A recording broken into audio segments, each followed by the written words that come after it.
वह नदी किनारे पैदा हुई थी, पर यह बात बहुत पुरानी थी। अब तो उसे यह भी ठीक से नहीं पता था कि वह उम्र के 60वें में है या 70वें में। वह कभी आईने को साफ कर रही होती तो खुद को यूं देखती मानो वो किसी और को देख रही हो। वह अपने ही सामने से गुजर जाती, जैसे उस आईने वाली से उसका कोई संबंध ही ना हो। वह नदी किनारे पैदा हुई थी। नदी से संबंध वह अपनी नाभि में महसूस करती थी। वह जब भी नदी के करीब होती तो जल्दी से पानी छू लेती। पानी के छूते ही उसे लगता कि वह और पानी एक हैं। अगर वह थमी है तो नदी भी स्थिर है, वरना वह दोनों बह रहे हैं। एक पति नाम का पति था जो घर के भीतर की गुफाओं में कहीं प्रेत सा मंडराता था। बच्चों जैसा उसका बेटा सुनहरे भविष्य की तलाश में दूर शहर में कहीं पहाड़ खोदने गया था। वह शुरू से ही एकांत से घबराती थी। अपने आप को उलझाए रखने के लिए उसने तय जैसे बहुत से काम तय किए थे। पति जैसा पति घर के भीतर की गुफाओं में अक्सर भटक जाया करता था। तय जैसे कामों में उसका एक काम यह भी था कि उसे अपने पति को बार बार उसके पलंग तक पहुंचाना होता था। उसे बहुत समय तक लगता था कि घर संभला रहता है, क्योंकि उसे घर के वो सारे कोने पता हैं जिन्हें वह हमेशा जालों से बचा कर रखती है। जालों का लगना अशुभ है। यह दुनिया सिर्फ शुभ चीज़ों पर चलती है। उसे लगता कि उसकी पीठ पर घर की नींव का पहला पत्थर जमा है। वह हल्का झुककर चला करती थी। उसका पति जैसा पति उसे बार बार कहता था कि इस तरह कुबड़ों की तरह क्यों चलती है। तब वह कुछ देर के लिए सीधी हो जाया करती थी, पर कुछ ही देर में उसे घर की दरारें दिखती, जाले दिखते और वह अपनी पीठ झुका लेती थी। उसने देखा था कि जब भी उसने अपनी पीठ सीधी की है, सुनहरे भविष्य में व्यस्त उसके बच्चों जैसा बच्चा परेशानी में पड़ गया। यह उसका अंधविश्वास ही था, पर पैदा होने से यहाँ तक का सफ़र तय करने में उसने रास्ते में बहुत से अंधविश्वास बटोरे थे।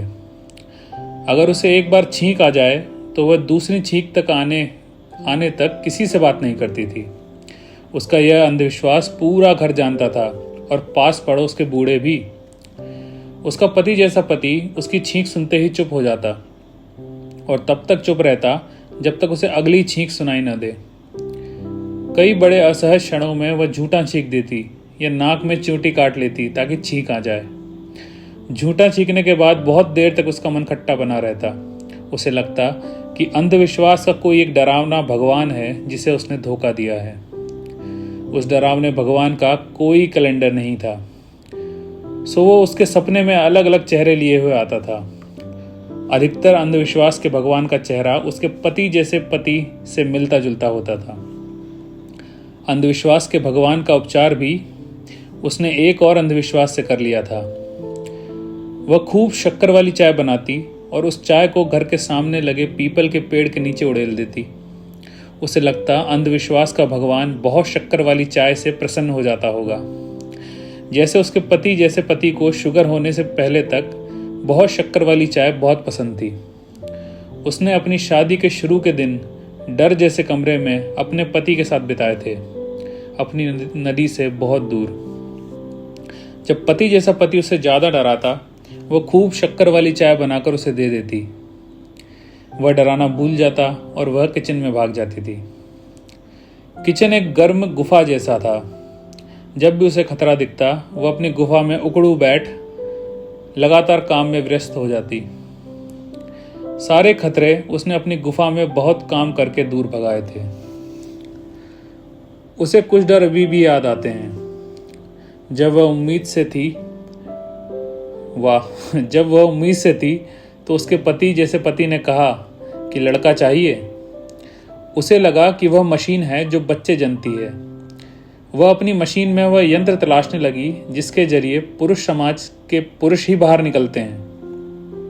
उसने देखा कि एक महिला डॉक्टर उसके बगल में खड़ी है। वह डर गई। उसने महिला डॉक्टर से कहा, आप मत छुओ, वरना आप जैसी होगी कोई, मुझे होगा चाहिए।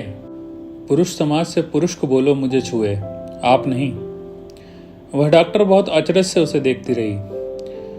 उसने अपने व्यस्त रहने में बहुत कम बाहर वालों से बातें की थी।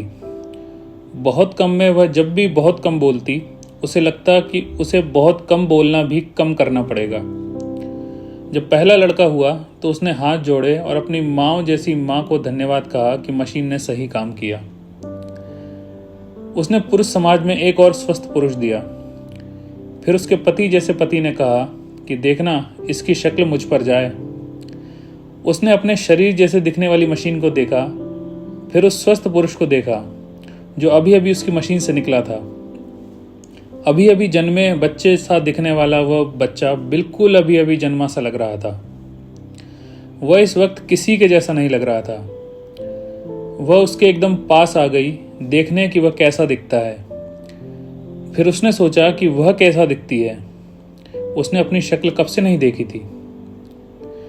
वह नदी किनारे पैदा हुई थी। बचपन में नदी में अपना हिलता चेहरा देखना उसे बहुत पसंद था। जब वक्त पर आने वाली डॉक्टर अपने वक्त पर पहुंची तो उसने उससे पूछा, मैं कैसी दिखती हूँ? अच्छी, डॉक्टर अपनी डॉक्टरी में व्यस्त रहते हुए बोली। क्या यह भी अच्छा दिखता है? उसने पूछा। हाँ, डॉक्टर मुस्कुराई। यह सुनते ही वह डर गई। वह अच्छी, उसका बच्चा अच्छा, मतलब वह उस पर गया है। उसे किचन चाहिए था। वह चाहती थी कि जल्दी से उकड़ू बैठ जाए और किचन में चली जाए। वह बिस्तर से उठी और उकड़ू बैठकर उस अस्पताल के कमरे में पोंछा लगाने लगी। उस डॉक्टर ने उसे बहुत उठाने की कोशिश की, पर वह बस लगातार अपने काम में व्यस्त होना चाह रही थी। पोंछा लगाते लगाते उसकी आंखों के सामने अंधेरा छा गया और सब चुप हो गया। बहुत वक्त तक उसने अपने बच्चे को नहीं देखा। बहुत बाद में अपने पति जैसे पति को बच्चे के साथ खेलते देखा तो उसे चैन आया। अच्छा हुआ कि वह मेरे जैसा नहीं दिखता है। उसने गहरी सांस ली थी। वह अच्छी दिखती है। बच्चा शायद उसके अंधविश्वास के भगवान पर गया है, जिसकी शक्ल उसके पति जैसे पति से मिलती है। उसने तय किया कि जो भी अच्छा नहीं है वह सब सही है। जो अच्छा है उसे अपने से दूर रखना है। उसके बाद वह आईने के सामने से यूं निकल जाती मानो आईने में कोई है ही नहीं। दिन बीतते गए। जीवन सरीखा सूरज उसके घर के चक्कर काटता रहता। सुबह होती तो वह दाएं दिखता। वह जब तय जैसे कामों में व्यस्त होती तब वह ऊपर दिखता। वह व्यस्तता के बीच में उसे एक बार देख लेती कि वह ऊपर चढ़ा आया है। जब वह बाएं दिखकर भाग जाता तब उसे एक सांस की फुर्सत मिलती। रोज का यही क्रम था। जीवन सरीखे सूरज के चक्कर काटते रहने में बेटा सुनहरे भविष्य के पहाड़ काटने दूर चला गया था। पति जैसा पति रिटायर होकर नदी किनारे एक छोटे से शहर में चला आया। वह नदी किनारे पैदा हुई थी। वह इस बात से बेहद खुश रहती थी कि नदी आसपास ही है, पर पति जैसे पति को किसी पर विश्वास नहीं था। उसे लगता था कि वह घर से निकलेगा और चोर आकर चोरी कर लेगा, या दूध वाला दूध में पानी डालकर दे देगा, या सब्जी वाला टमाटर के बजाय बैंगन बेचकर चला जाएगा। वह घर को किला मानता और खुद को राजा, सैनिक, दरबान, सब कुछ। उसे बाहर निकलने और घूमने का बड़ा शौक था, लेकिन वह अपने तय जैसे कामों में लगातार व्यस्त रहती। पर कभी कभी तय जैसे कामों को वह अपने तय समय से पहले निपटाकर कुछ ही देर के लिए सही नदी किनारे चली जाती और नदी में हाथ डाले बैठी रहती। वहां उससे उसकी बहन मिलने आती। वह उससे छोटी थी कि बड़ी, इस उम्र में आकर यह बात गौण हो चुकी थी। वह बहन थी जिसे उसका पति जैसा पति बिल्कुल पसंद नहीं करता था। वह अपनी पति जैसे पति के सामने उसकी बात भी नहीं कर सकती थी, सो उससे छुपकर मिलती थी। कभी कभी वह नदी से मिलने आती, तब उसे उसमें अपना चेहरा साफ दिखता। इस नदी जैसी नदी के पानी में बहुत कम ही उसे उसका चेहरा साफ दिखता। जब दिखता उसे लगता कि वह नहीं, उसकी बहन बैठी है। वह नदी किनारे पैदा हुई थी। एक दिन नदी जैसी नदी में वह हाथ डाले बैठी थी। पानी बह रहा था, सो वह भी बह रही थी। उसकी बहन आई। तेरा नाम क्या है? बहन ने पूछा। शमा। और मेरा? सखी: हाँ, बहन ने कहा। क्यों पूछा?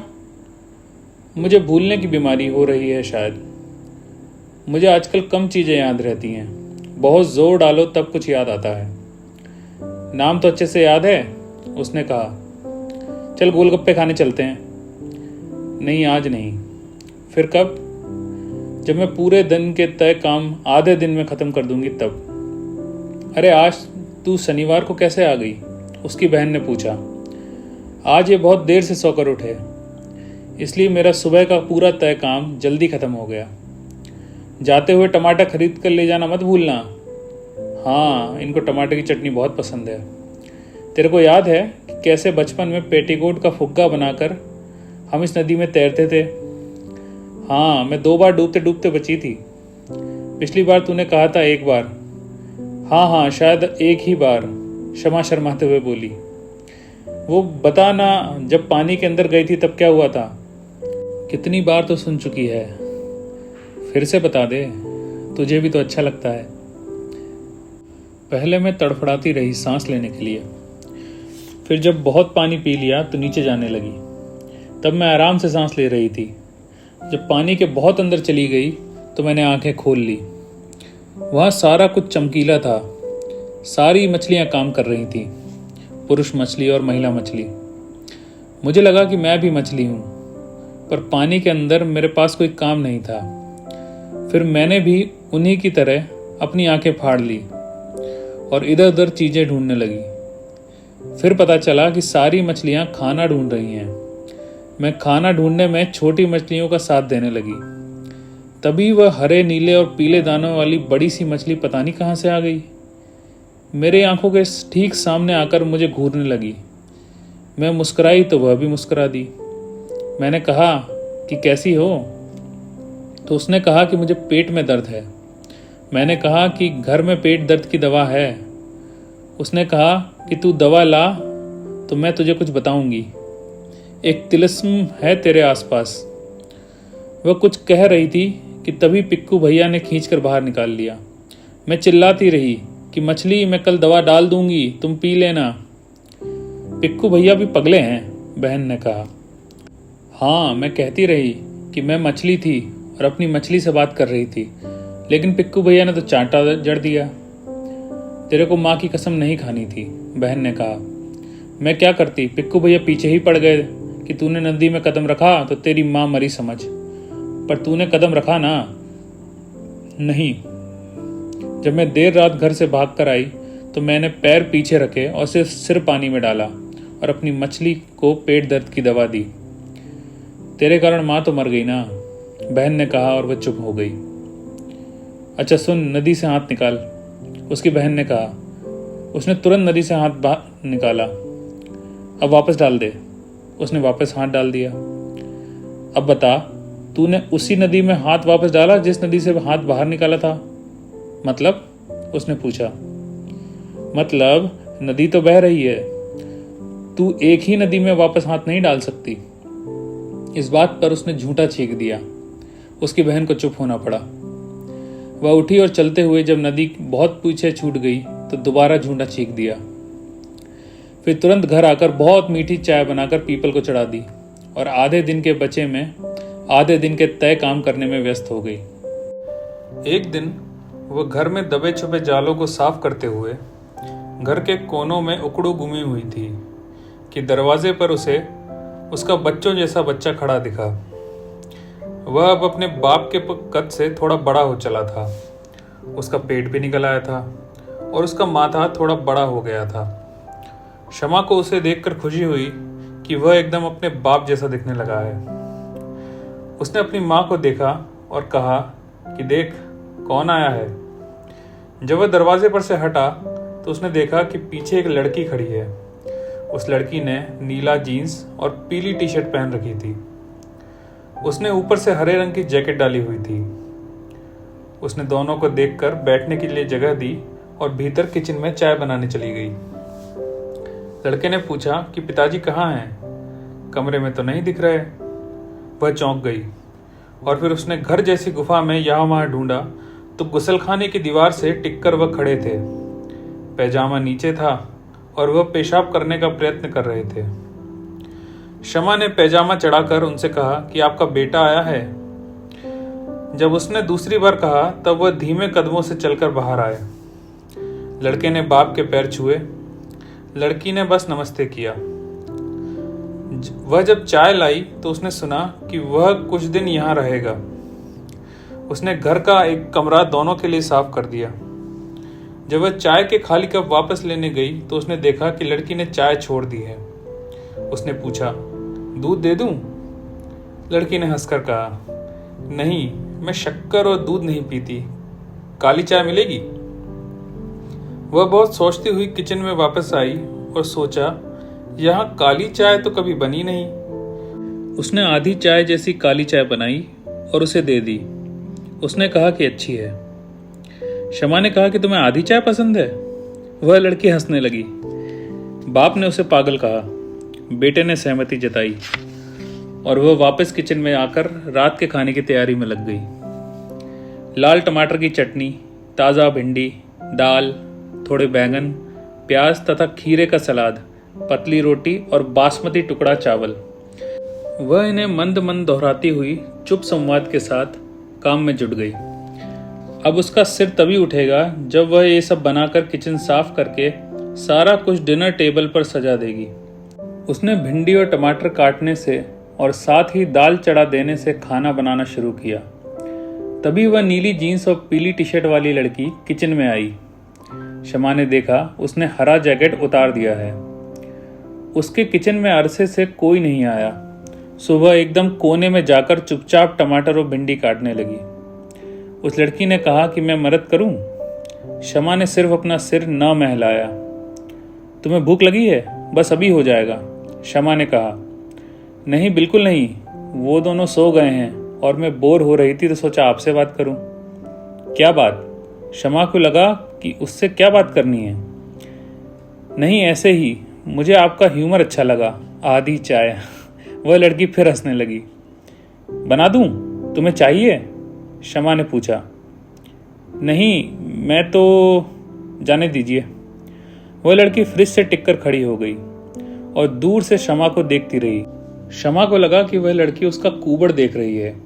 वह सीधी हुई। फिर उसे लगा कि कहीं कुछ गलत ना हो जाए। वह फिर वापस झुकी और जल्दी जल्दी टमाटर और भिंडी काटने लगी। उसे निरंतर देख रही आंखों से समस्या थी। वह बाजार जाती तो उसे लगता कि पूरा बाजार अपना काम धाम छोड़कर उसे देख रहा है। वह चलती और रुकती और चलती और रुकती। उसके पास नदी पहुंचने का चोर रास्ता था। बाजार जाना वह देर तक स्थगित रखती। दूध और सब्जी वाले घर ही आ जाते। बाजार में पुरुषों की नजरें बहुत पैनी होती। काश गोलगप्पे वाला भी बाजार के बजाय उसके चोर रास्ते पर खड़ा होता तो वो रोज गोलगप्पे खाती। कुछ देर की असहजता के बाद उसने पूछ लिया, क्या है? वह पूछ सकती थी क्योंकि वह भी एक औरत थी। पुरुष होता तो वह पोटली बनकर अपनी किचन में तब तक पोंछा लगाती जब तक वह चला नहीं जाता। आप कभी शहर अपने बेटे से मिलने क्यों नहीं आती? क्यों? ऐसे ही घूमने। नहीं। आप कभी बाहर गई हैं? नदी जाती हूं कभी कभी चोरी से। तुम उनको मत बोलना, आज ही गई थी। क्या किया वहां? कुछ नहीं। अपनी बहन, शमा के मुंह से बहन का जिक्र निकल गया और वह चुप हो गई। आपकी बहन भी है? सुमित ने तो कभी नहीं बताया। कहाँ रहती हैं? शमा ने तुरंत छींक दिया। पर यह बात उस लड़की को बिल्कुल नहीं पता थी कि छींकने के बाद चुप हो जाना होता है। वह बार बार पूछती रही। शमा ने जल्दबाजी में दाल का कुकर उतारा और बहुत मीठी चाय पीपल के लिए बनाना शुरू कर दिया।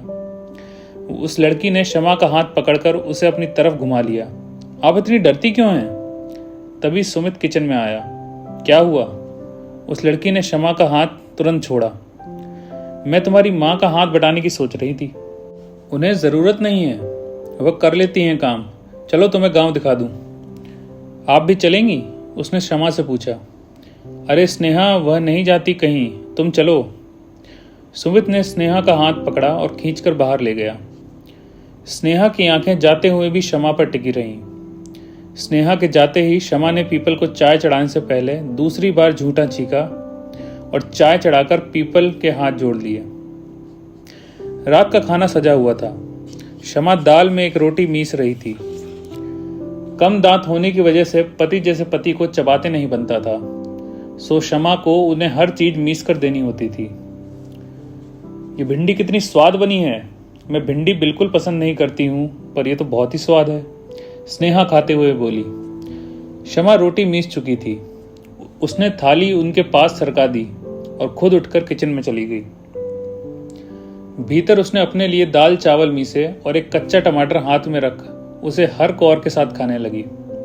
कुछ देर में जब पति जैसे पति की खांसने की आवाज आई तो वह बाहर आकर उन्हें बिस्तर तक छोड़ आई। जब सुमित और स्नेहा अपने कमरे में जा चुके थे तब वह सारा सामान वापस किचन में ले गई। उसे किचन साफ करने में बहुत देर हो गई। जब सारा तय काम खत्म करके वह बाहर आई तो देखा कोई आंगन में बैठा है। वह बाहर आई तो देखा उसकी बहन आंगन में उकड़ू बैठी हुई है। शमा ने बहुत धीरे से दरवाजा अपने पीछे बंद किया और अपनी बहन के बगल में आकर बैठ गई। सखी, तू यहाँ क्या कर रही है? उसने पूछा। देख, तूने मना किया था फिर भी मैं आ गई। मुझे पता है आजकल तुझे भूलने की बीमारी हो रही है। नहीं, मुझे पता था कि मैं आ रही हूँ, और पता होते हुए भी कि मुझे नहीं आना है मैं आ गई। देख, अभी बहुत हलचल है घर में। मुझे बहुत डरावना सपना आया। शमा चुप हो गई। दोनों देर तक अंधेरी जमीन में देखते रहे, मानो सपना घास के बीच में कहीं से आएगा। बहुत घबराहट हो रही है, बहन ने कहा। तू सपना बोल। वह घास की तरफ आंखें गड़ाई थी। घोड़ा, बहन ने कहा। हाँ, घोड़ा दिखा तुझे? हाँ, दिखा। कत्थई रंग का सुंदर घोड़ा। हाँ, कत्थई रंग का सुंदर घोड़ा। कत्थई रंग का सुंदर घोड़ा सपने में आया। मैं और घोड़ा दोनों एक साथ एक खाली मैदान में लेटे हुए थे। मैं उसके गाल और गर्दन के बीच कहीं सिर टिकाए पड़ी हुई थी। हर कुछ देर में हम दोनों एक दूसरे का स्नेह का इजहार करते थे। वह घोड़ा प्यार से अपनी गर्दन घुमाता और मेरे गालों से लगा देता। मैं देर तक उसका कोमल स्पर्श अपने गालों पर महसूस करती रही। कुछ देर में घोड़ा उठा और मुझे माथे और गालों पर चूमा। मैं वहीं चित्त पड़ी रही। फिर वह धीरे धीरे कमरे की तरफ बढ़ गया। वह यही घर था। मुझे पता चला कि घोड़ा तो सालों से हमारे पीछे वाले कमरे में कैद है। जब घोड़ा उस कमरे के दरवाजे से जैसे तैसे अंदर जा रहा था तो वह एक बार रुका। मुझे लगा वह पलटेगा, पर वह नहीं पलटा। फिर तुम्हारे ये एक डंडा लेकर आए और घोड़े के कमरे में चले गए। उन्होंने पीछे से दरवाज़ा बंद कर दिया। बहन ने इतना बोलकर घास पर से अपनी आंखें हटा ली और वापस उकड़ू बैठ गई।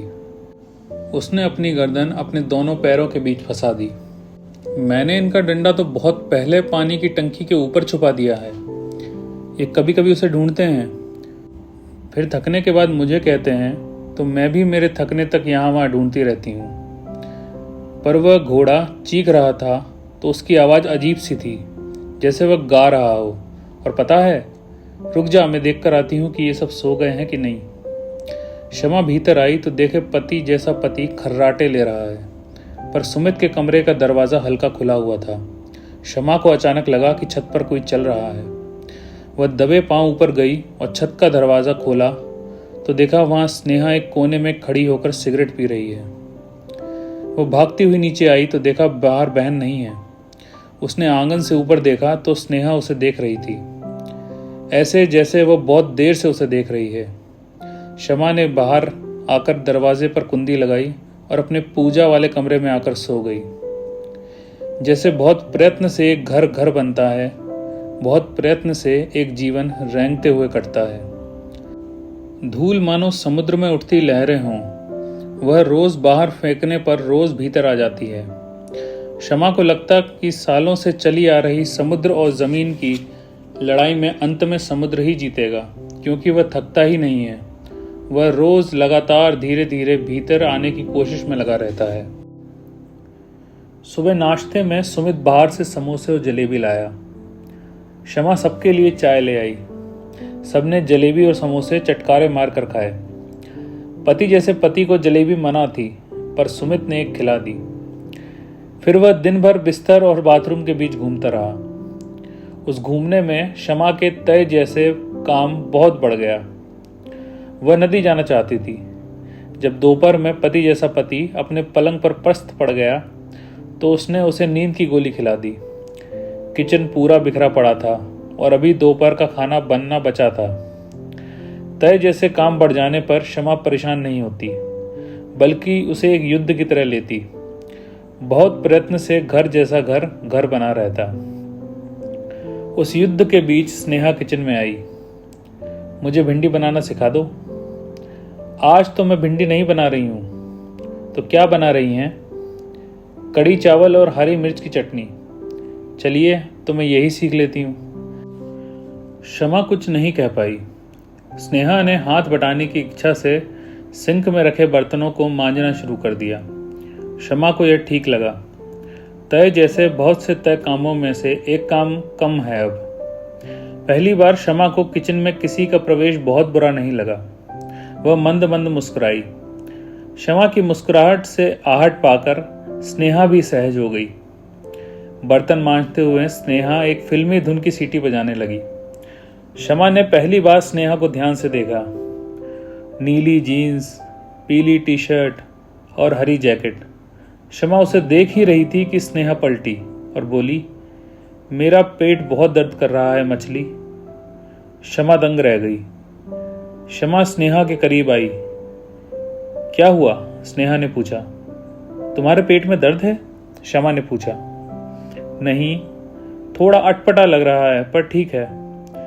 मेरे पास एक दवा है, अभी देती हूँ। नहीं, मुझे नहीं चाहिए। शमा ने पीछे की अलमारी से एक शीशी निकाली, पानी में घोलकर दवा स्नेहा के पास लाई।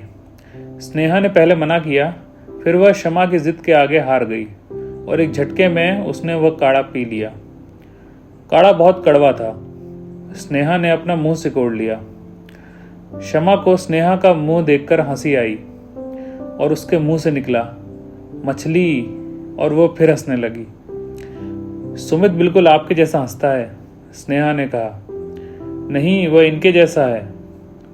दिखता बिल्कुल अपने पापा की तरह है पर हंसी आपकी जैसी है। नहीं, वह हंसता भी इन्हीं के जैसा है। शमा यह बात गुस्से में कहना चाह रही थी पर वह बहुत खुश थी। उसने अपनी मछली को दवा पिलाई थी। मैंने रात में आपको आंगन में बैठे देखा था, स्नेहा ने कहा। ये देखो, पहले हम बेसन लेते हैं और उसी में नमक और मिर्ची मिला देते हैं। शमा ने बात तुरंत काट दी और फिर उसने स्नेहा का हाथ पकड़ा और उसकी उंगलियां बेसन में डाल दी। चलो अब तुम बनाओ और मैं तुम्हें बताती जाऊंगी। शमा बताती गई और स्नेहा खाना बनाती गई। कुछ देर में दोनों को बताने और खाना बनाने में मजा आने लगा। कड़ी बनने के बाद शमा ने कड़छी से अपनी कड़ी अपने हाथों पर डाली और उसे चखा।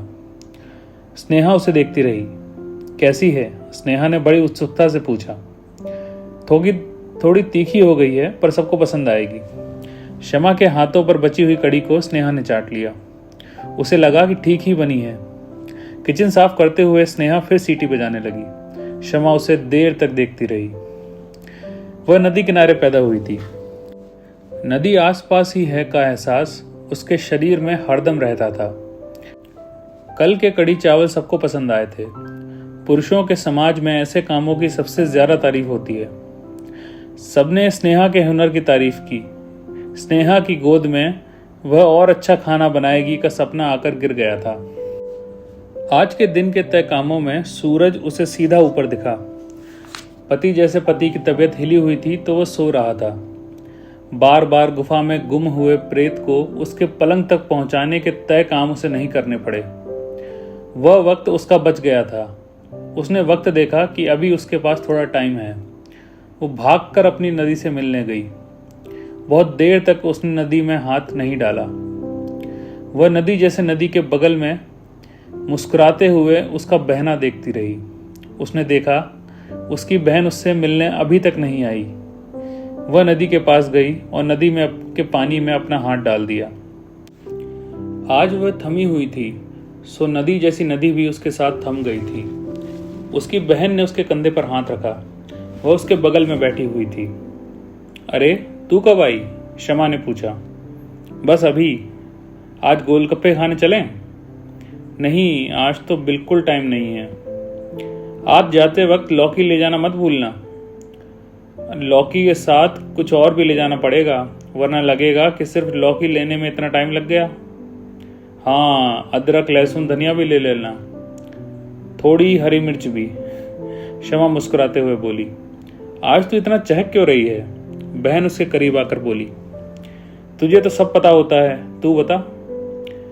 आज तुझे कुछ बहुत पुरानी बात याद आ गई है। हाँ, बता कौन सी? तू बता कौन सी? शमा ने अपनी बहन से लड़ियाते हुए पूछा। तुझे याद आ गया कि तेरी मछली तुझसे क्या कहना चाहती थी? शमा गंभीर हो गई। उसने नदी जैसी नदी से हाथ बाहर निकाला। नदी जैसी नदी जो अब तक स्थिर थी वापस बहने लगी थी। मैं आज सुबह से यही सोच रही हूँ। पिक्कू भैया भी पगले ही हैं, ऐन वक्त पर तुझे बाहर खींच लिया, उसकी बहन ने कहा। जब मैं मछली को दवा पिलाने गई तो उसने मुझसे कुछ कहा था। तिलिस्म, मंजर, जाल, धोखा। मैं बहुत छोटी थी, उन बातों को समझ नहीं पाई, और आजकल तो मैं सब कुछ भूलती जा रही हूँ। दिमाग पर जोर लगा, ध्यान दे। अच्छा ऐसा कर, शुरू से बता। जब तू डूब रही थी और तूने बहुत सारा पानी पी लिया था, वहां से। तेरे को बताऊं कि मैं क्यों खुश हूं? बोल भी दे। अभी मेरी मछली मुझसे मिलने वापस आई है। वह उस वक्त दवा नहीं खा पाई थी शायद। उसके पेट में अभी भी दर्द था। मैंने उसे दवा पिला दी है। तूने अपनी मछली को दवा पिला दी? हाँ। सखी उठकर नाचने लगी। शमा देर तक उसे देखकर हंसती रही। कुछ देर में शमा ने सखी का हाथ पकड़ा और अपने पास खींच लिया। सुन, अब बस मुझे उससे पूछना है कि उस दिन उसने मुझे क्या बताया था। बस एक बार वो पता चल जाए, है ना? ना, यह मत पूछना। तू डरती है? मैंने सपने में घोड़ा देखा है, मत पूछना। देख, मैं तेरे से एक और बात पूछना चाहती हूँ। अगर मछली खुद मेरे पास। इतना सुनते ही उसकी बहन ने छींक दिया। शमा ने सखी की तरफ देखा। सखी इशारे से मना करने लगी। शमा अपनी बहन से बहुत कुछ कहना चाह रही थी। उसने इशारे से अपनी बहन से कहा कि एक बार और छींक दे, पर उसने नहीं छींका। दोनों देर तक छींक की चुप्पी में नदी किनारे बैठे हुए एक दूसरे को देखते रहे। जब शमा सखी को छोड़कर जा रही थी तो दूर से उसने अपनी बहन को नदी किनारे बैठे हुए देखा। सखी को छींक आ रही थी कि उसने कसकर मुंह पर हाथ रख दिया और छींक रोक ली। शमा वापस घर चली गई। बहुत सी त्रासदियां अगल बगल ही घट रही होती हैं। बड़ी त्रासदियों का विरोध सदियों तक लोग नहीं करते थकते, पर छोटी छोटी त्रासदियां जो हमारे ही घरों में सालों से घट रही होती हैं, हमें बहुत सामान्य दिखती हैं। दूर से पूरा घर स्वस्थ दिखता है, पर त्रासदी नजर नहीं आती। ये त्रासदियां सदियों की हैं, इसलिए अब घरों की दीवारों का हिस्सा होने लगी हैं। सीलन, दरारें धूल के साथ सांस लेती, इन्हें कितना भी साफ करो ये कभी खत्म नहीं होती। दबे कुचले जीवन में भी एक रोशनदान सपनों सा खुला रहता है। उस रोशनदान से आ रही रोशनी पूरे घर में उजाला नहीं करती, पर अगर उसमें से आप झांको तो उतना ही बड़ा आसमान वो भीतर पाले हुए है, जहां से अगर कोई चाहे तो निकलकर खुले आसमान में उड़ सकता है। शमा को घर वापस आते देर हो गई थी। वह जब पहुंची तो स्नेहा टेबल पर खाना लगा रही थी। पति जैसा पति घूर कर उसे देख रहा था। सुमित ने भी अपना गुस्सा दोनों कंधे उचकाकर जताया। शमा भागती हुई किचन में गई। पीछे से स्नेहा आई। सब लगा दिया है, आप बस पापा जी के लिए 2 पतली रोटी सेक दो। शमा आटा गूंथने लगी। स्नेहा जल्दी से सलाद काटने लगी। मैंने पापा जी को इतना नाराज कभी नहीं देखा पहले। वो कुछ ढूंढ रहे थे। जो ढूंढ रहे थे उन्हें मिला? शमा ने डरते हुए पूछा। पता नहीं, सुमित भी एकदम मुझ पर भड़क गए। मैं तो डर ही गई। तुम सीधी खड़ी रहो, वरना मेरी तरह कुबड़ निकल आएगी, शमा ने कहा। आप कहाँ गई थी? मैं अपनी बहन से मिलने गई थी, पर किसी को बोलना मत। मैंने तो उन्हें बोला कि शायद वो अपनी बहन से मिलने गई होंगी, तभी पिताजी ज्यादा गुस्सा हो गए। शमा ने स्नेहा का हाथ पकड़ लिया। डर के मारे उसकी आंखें भर आईं। वह कुछ कहने वाली थी कि डबडबी आंखों के कारण उसे स्नेहा एकदम अपनी मछली लगने लगी। तुझे कुछ नहीं बोलना था मछली। मछली?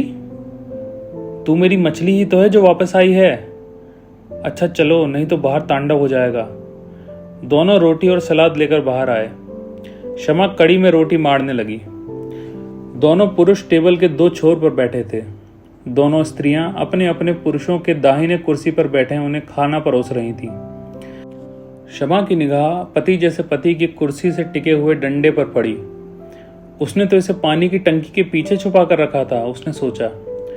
पति जैसे पति ने घर जैसी गुफा के अंदर से इसे खोज निकाला था। शमा की आंखें गीली हो गईं। उसने अपनी मछली की तरफ देखा। कुछ नहीं होगा मछली, उसकी मछली ने कहा। कहाँ गई थी? पति जैसे पति ने पूछा। शमा ने जल्दी से नाक में चूटी काट ली और उसे छींक आ गई। अब पति जैसे पति को अगली छींक तक इंतजार करना पड़ेगा, शमा ने सोचा। शमा ने रोटी सान दी थी और वह जल्दी से किचन में जाने वाली थी, बहुत मीठी चाय बनाने के लिए। तभी पति जैसे पति ने उसे एक चांटा मार दिया। वह नदी किनारे पैदा हुई थी। उसकी उम्र के बारे में तो अब उसे शायद यह भी नहीं पता था कि वह 60वें में है कि 70वें में। चांटा खाते ही उसके होठों के बगल से खून आने लगा और कान सुन्न हो गए। उसे लगा घर में कोई चीज बहुत ऊपर से गिरी है, धप्प की आवाज से। इतनी तेज आवाज हुई कि घर एक तरफ से सुन्न हो गया। पूरा टेबल शांत था। शमा जैसे तैसे उठी और किचन में चली गई। पति जैसा पति खाना खाने लगा। स्नेहा भी अपना हिस्सा चुपचाप चबाने लगी। शमा को लगा इस बार झूठी छींक का बड़ा अपशगुन हुआ है। वह जल्दी से आधी कच्ची बहुत मीठी चाय बनाकर पीपल को चढ़ाने के लिए निकली। अभी कहाँ जा रही है? पति जैसे पति की आवाज आई, पर आधा घर सुन्न था। शमा को कुछ सुनाई नहीं दिया। वह घर के दरवाजे तक पहुंच गई। उसे रोक! पति जैसे पति की पुरुषत्व वाली आवाज निकली, जिसमें वह अपने सैनिकों का प्रधान था। सुमित प्रधान सैनिक का वफादार के इशारे पर स्नेहा भागती हुई शमा को रोकने गई। जैसे ही स्नेहा ने शमा का हाथ पकड़ा, गरम चाय स्नेहा के पैरों पर गिर गई और कप टूट गया। स्नेहा कराहती हुई जहां थी वहीं बैठ गई। शमा तुरंत नीचे झुककर उसके पैर साफ करने लगी। सुमित ने अपने कंधे गुस्से में उचकाए और खाना छोड़कर फ्रिज से बर्फ लेने गया। पति जैसे पति ने खाना छोड़ा। स्नेहा कराह रही थी। पैर साफ करने के बाद शमा ने उसका हाथ पकड़ा, पर शमा को उसकी आवाज नहीं आ रही थी। फिर शमा ने ध्यान दिया कि उसे किसी की भी आवाज नहीं आ रही है। शमा को लगा कि पूरा घर पानी के भीतर चला गया है और एकदम नीचे जा रहा है। उसने कहा, मछली, तू उस दिन मुझसे क्या कहना चाह रही थी? अब बता दे। स्नेहा की आंखों में आंसू आ रहे थे। वह कुछ बोलती हुई अपना हाथ छुड़ाने की कोशिश कर रही थी, पर शमा को कुछ सुनाई नहीं दे रहा था। देख मछली, बचपन से यही एक किस्सा है जो गायब है। पूरा घर ठीक है, पर यह किस्सा पीछे वाले कमरे में सालों से बंद पड़े घोड़े जैसा है जो मेरे सपनों में आता है। तभी सुमित रुमाल में लपेटकर बर्फ लाया और वह बर्फ स्नेहा के पैरों पर रख दी। अब सुमित भी प्रयत्न करने लगा कि शमा स्नेहा को छोड़ दे। शमा ने सुमित की तरफ देखा और कहा, पिक्कू भैया, इस बार मुझे बाहर मत निकालो। बड़ी मुश्किल से मछली फिर मेरे पास आई है। देखो, मैं डूब नहीं रही हूँ, मैं आराम से सांस ले रही हूँ पानी में। शमा सबको दिखाने के लिए तेज तेज सांस लेने लगी। तभी उसे लगा कि घर का एक हिस्सा उसके सर पर गिर गया है। उसके हाथ की पकड़ छूट गई और वह जमीन पर गिर गई। उसने देखा ऊपर प्रधान सैनिक अपना डंडा लिए खड़ा है। प्रधान का वफादार सैनिक उसके दूसरी तरफ खड़ा है। उसकी मछली का कूबड़ निकल आया है और वह प्रधान सैनिक के वफादार सैनिक के कंधे का सहारा लिए खड़ी है। अचानक उसने देखा कि घर की चौखट पर एक तरफ चाय गिरी है, कप टूटा पड़ा है और दूसरी तरफ उसका खून जमीन पर बह रहा है। वह रेंगते हुए किचन में गई। उसे लगा पूरे घर को दर्द हो रहा था, पर ठीक ठीक कहाँ यह समझ में नहीं आ रहा था। उसे घोड़े के गाने की आवाज अपने गले से आती हुई सुनाई दे रही थी। वह रेंगते हुए किचन से एक साफ कपड़ा लेकर आई और फर्श को साफ करने लगी। तय जैसे बहुत से कामों में अब यह एकदम नया काम शामिल हो गया था। वह अपने खून को साफ करने में बार बार फिसल जा रही थी। तभी उसने देखा कि उसकी बहन बाहर खिड़की पर खड़ी है। उसकी इच्छा हुई कि कहे कि सखी, अब हम कभी गोलगप्पे खाने नहीं जा पाएंगे, पर वह उससे कुछ कह नहीं सकती थी क्योंकि उसने दूसरी बार छींका नहीं था अब तक। वह उसे देखती रही और उकड़ू होकर फर्श साफ करती रही। वह नदी किनारे पैदा हुई थी। घर की नींव का पत्थर उसकी पीठ से सरकता हुआ उसकी नाभि में कहीं समा गया था। अचानक उसका हाथ फिसला और वह अपने ही खून और चाय में गिर पड़ी। तभी उसे लगा कि उसके पड़े हुए खून में हलचल हुई। उसने देखा कि उसके खून के भीतर एक छोटी मछली तैर रही है। वह कुलांचे मार रही है। वह मुस्कुराने लगी। उसे अचानक अपने रोशनदान से आसमान नजर आने लगा। मछली उसकी आंखों के पास आकर कुलांचे मारने लगी और बहुत मीठी चाय में लथपथ एक कत्थई रंग का घोड़ा मछली की तरफ बढ़ा आ रहा था। शमा ने एक बार पूरे घर को देखा। पूरे घर का हर कोना एकदम साफ था। उसने अपनी बहन को देखा। उसकी बहन ने अपनी नाक में चूंटी काटी और बहुत तेज छींक दिया। उसे लगा कि सखी की छींक गूंज रही है। घर उस गूंज के कारण जगह जगह से तिड़कने लगा है। वह घर की दीवारों को गिरते देख रही थी कि तभी घोड़े ने अपने गाल उसके गालों से सटा दिया और उसके बगल में आकर लेट गया। उसे लगा कि इस घोड़े ने एक सदी की थकान में पहली बार सुस्ताने जैसी सांस ली है। मछली उसके खुले हुए मुंह में प्रवेश कर गई। गूंजती हुई छींक से कुछ देर में पूरा का पूरा घर ताश के पत्तों जैसा झड़ गया और हर तरफ अंधेरा छा गया। वह नदी किनारे पैदा हुई थी, पर अब यह बात बहुत पुरानी हो गई थी। Thank you. Please like, share and subscribe. If you found it good, follow me on Instagram @AryanJainThoughts.